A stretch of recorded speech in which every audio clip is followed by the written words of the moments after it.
As a beginner बहुत सारे stocks हमें पसंद भी आते हैं, चूज करना मुश्किल हो जाता है कि सबसे पहले कौन से शेयर को खरीदें। आप में से जिन लोगों ने ऑलरेडी स्टॉक मार्केट में इन्वेस्ट किया है तो आप लोगों को जरूर अपना पहला इन्वेस्टमेंट याद होगा और ये भी याद होगा कि कितना डर लगता है। और इस नए साल की शुरुआत में जो लोग अपना पहला इन्वेस्टमेंट करने जा रहे हैं, जो लोग अपना पहला स्टॉक खरीदने जा रहे हैं, वो लोग स्पेशली इस वीडियो को जरूर देखिएगा, क्योंकि इस वीडियो में मैं लाया हूं 6 ऐसी टिप्स जो आपको मदद करेंगी आपका पहला स्टॉक बहुत अच्छा सिलेक्ट करने में, जो आपको देगा बहुत ज्यादा फायदा। साथ ही इस वीडियो के एंड में आपके लिए है एक 7th बहुत ही स्पेशल टिप जो आपने कभी नहीं सुनी होगी, जो आपको एक सक्सेसफुल इन्वेस्टर बना देगी। तो चलिए शुरू करते हैं आज का वीडियो, लेकिन उसके पहले वीडियो को लाइक जरूर कर दीजिए ताकि मुझे पता चल जाए कि आप लोगों को आज का टॉपिक पसंद आया। तो मैं आपको बता दूं कि पहली टिप बहुत बेसिक होगी और जैसे जैसे हम आगे बढ़ते जाएंगे टिप्स एडवांस होती जाएंगी, और 7th टिप जो है वो बहुत बहुत जरूरी है। तो पहली टिप से शुरुआत करते हैं और वो है कंपनी का ट्रैक रिकॉर्ड।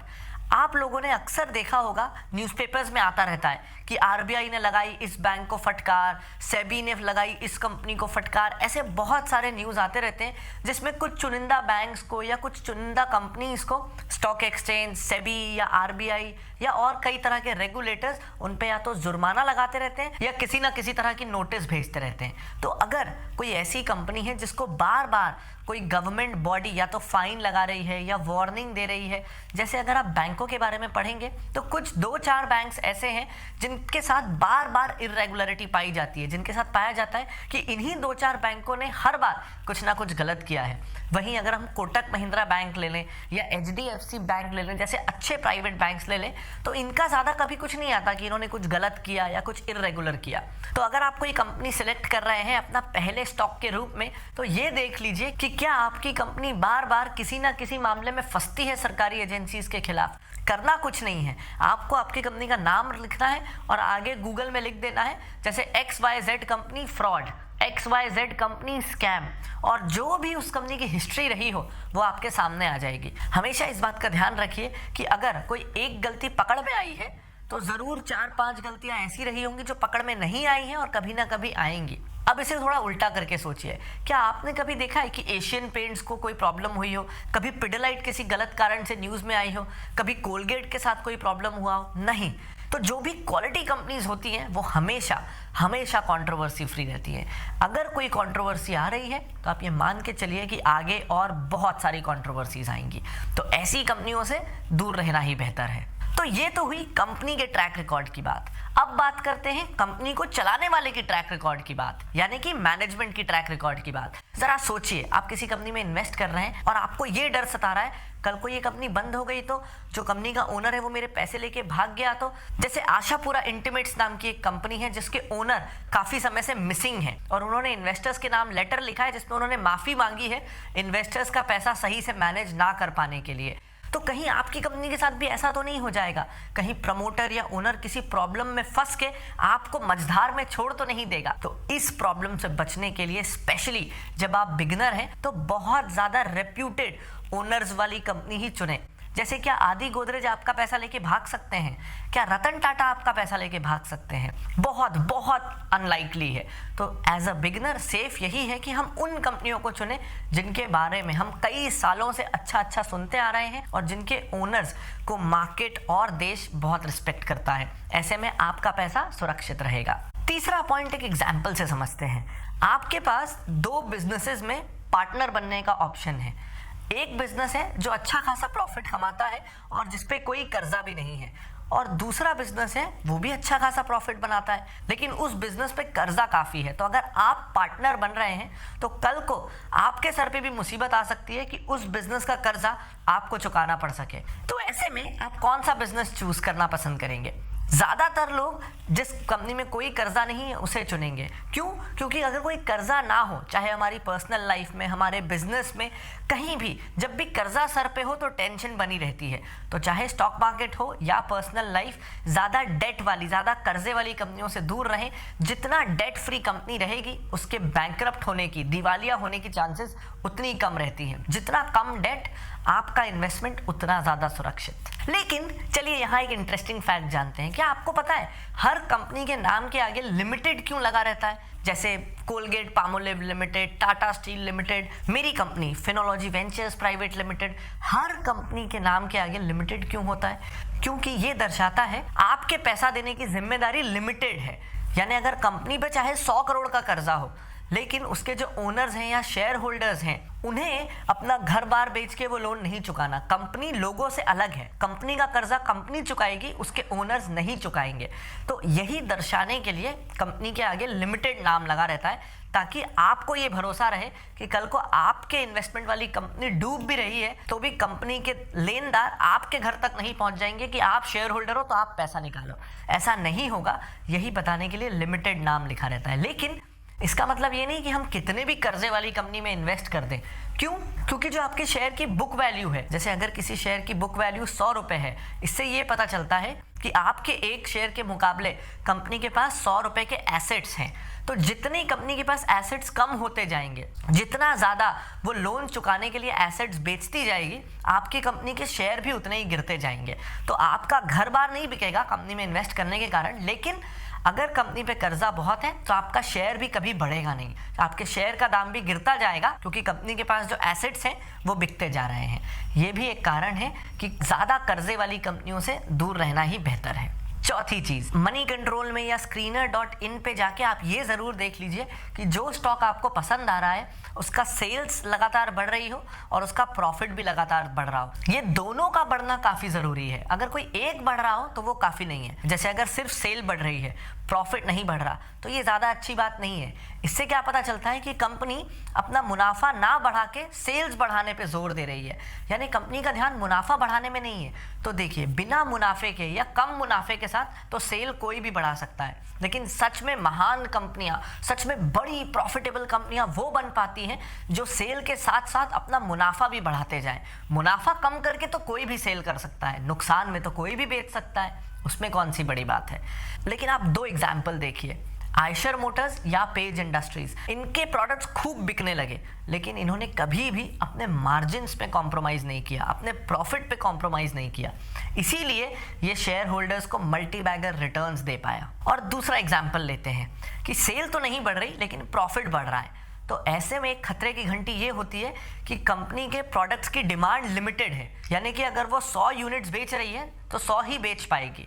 ऐसे में कोई भी कंपनी 100 ही यूनिट बेच के मुनाफा कितना बढ़ा सकती है, कितनी वो एफिशिएंसी ला सकती है, या कितना वो प्रोडक्ट सस्ते में बना सकती है, उसकी एक सीमा है।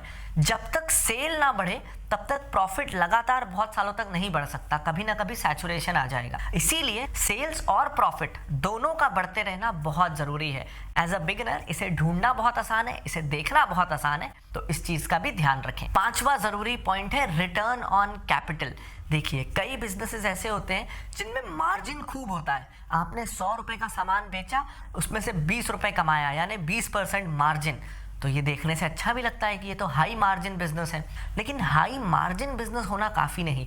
हम बिजनेस अच्छा है या बुरा वो ऐसे डिटरमाइन करते हैं कि बिजनेस में पैसा लगा कितना, उसको चालू करने में, उसको चलाते रहने में टोटल पैसा कितना लगा और उस पैसे में कितना रिटर्न आया। क्योंकि मार्जिन जो होता है वो सिर्फ सेल्स पे होता है, उस पर फिक्स्ड कॉस्ट इंक्लूड नहीं होती।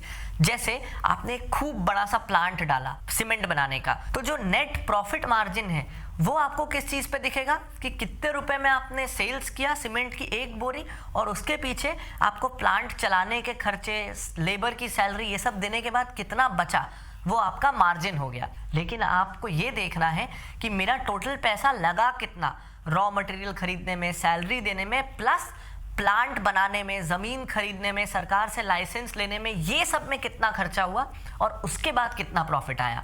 तो ये पता चलता है रिटर्न ऑन कैपिटल से, यानी टोटल पैसा जो मैंने इन्वेस्ट किया बिजनेस पे, उस पे मुझे कितना प्रॉफिट हुआ।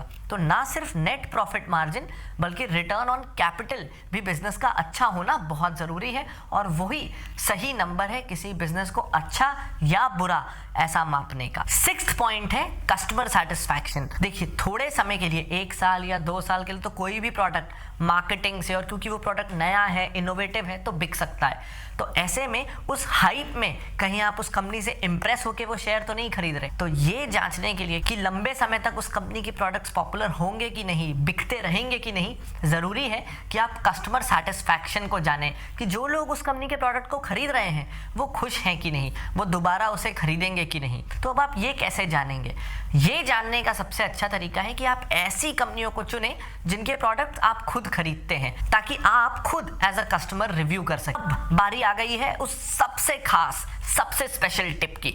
लेकिन उससे पहले अगर आपने अभी तक इस चैनल को सब्सक्राइब नहीं किया है तो दबा दीजिए उस सब्सक्राइब बटन को, और हाँ, बेल आइकन दबाना मत भूलिएगा, ताकि मेरे हर नए वीडियो का नोटिफिकेशन और अपडेट आपको मिलता रहे एकदम टाइम से। तो 7th टिप है कि think like an angel investor. ऐसा सोचिए कि आप कंपनी में बहुत बड़ा निवेश करने जा रहे हैं, आप लगभग उस कंपनी को पूरा खरीदने जा रहे हैं। चलिए एक एग्जाम्पल लेते हैं। सोचिए कि आपके पास 5,000 करोड़ रुपए हैं। तो आप देखते हैं कि भारत में कौन कौन सी कंपनी मुझे 5,000 करोड़ रुपए में मिल सकती है। शर्त यह है कि आपके पास 5,000 करोड़ रुपए हैं और आप केवल एक ही कंपनी उस 5,000 करोड़ रुपए से खरीद सकते हैं। तो चलिए 2 कंपनियों का एग्जाम्पल लेते हैं। एक है डीसीबी बैंक और दूसरा है जायडस वेलनेस। दोनों का ही मार्केट कैप 5,000 करोड़ है, यानी कि इनके सारे शेयर इन दोनों कंपनियों के आपको 5,000 करोड़ में मिलेंगे। तो अब आपको देखना है कि आप डीसीबी बैंक खरीदें या जायडस वेलनेस। तो वो आप कैसे देखेंगे? आप ये देखेंगे कि ये कंपनियां मुनाफा कितना कमा रही हैं। आपको तो दोनों में से कोई भी कंपनी के लिए पैसे देने पड़ रहे हैं 5,000 करोड़, तो साल में ये कंपनियां कमाती कितना है? तो डीसीबी बैंक कमाती है 250 करोड़ और जायडस वेलनेस कमाती है लगभग 130 करोड़। तो इससे मुझे एकदम से क्या पता चला कि मैं दे तो 5,000 करोड़ ही रहा हूं, लेकिन एक कंपनी मुझे हर साल 250 करोड़ लौटा के देगी और दूसरी मुझे 130 करोड़ लौटा के देगी।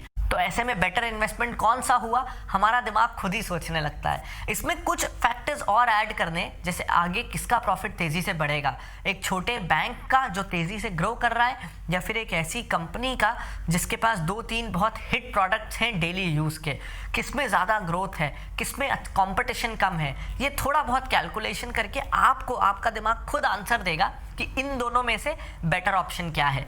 तो जब भी आप कोई कंपनी सिलेक्ट कर रहे हो, देखें उसका मार्केट कैप कितना है। क्या वो कंपनी 1,000 करोड़ के मार्केट कैप वाली है या 2,000 करोड़ के मार्केट कैप वाली है। फिर देखें कि उसी मार्केट कैप में आपको और कौन कौन सी कंपनियां मिल रही हैं। फिर 4-5 सिमिलर साइज की मार्केट कैप वाली कंपनियों के बारे में ऐसा सोचें कि इनमें से अगर आपको कोई एक कंपनी पूरी खरीदनी होती तो आप कौन से खरीदते। जो आंसर आपको मिले उसी कंपनी का शेयर लीजिए। और हाँ, जैसे अगर आप चाहते हैं कि आपको सारी कंपनियों की लिस्ट मिल जाए जिनका मार्केट कैप 900 करोड़ से 1100 करोड़ के बीच है, तो आप screener.in पर जाके ऐसा फिल्टर डाल सकते हैं और भारत में जितनी कंपनियों का वो मार्केट कैप है, वो रेंज के अंदर जिनका मार्केट कैप आता है, उनकी लिस्ट आपको मिल जाएगी। तो जब मैं स्टॉक पिकिंग करता हूं तो मैं इस रूल को ज़रूर अपनाता हूं। इससे मुझे कई बार हेल्प मिलती है कि मैं बेस्ट ऑप्शन चुनूं, ना कि सेकेंड बेस्ट। तो अगर आप भी इसी तरह बहुत सारी एडवांस्ड और यूनिक तरीके से स्टॉक इन्वेस्टिंग सीखना चाहते हैं, तरह तरह के मेथड से स्टॉक वैल्यूएशन और स्टॉक पिकिंग सीखना चाहते हैं, तो आप सब्सक्राइब कर सकते हैं अकेडमी ऑफ वैल्यू इन्वेस्टिंग के कोर्स को, जहां 1 साल तक लगातार मैं आपको सिखाऊंगा अच्छे स्टॉक्स पिक करना। और अगर आप स्टॉक मार्केट पे मुझसे डेली अपडेट्स चाहते हैं तो आप मुझे फॉलो कर सकते हैं इंस्टाग्राम पे, जिसकी आईडी अब आपके स्क्रीन पे है। उम्मीद करता हूं ये वीडियो आपको पसंद आया होगा। मैं लाता रहूंगा ऐसे और बहुत सारे वीडियोस। तब तक के लिए साइनिंग ऑफ, बाय बाय।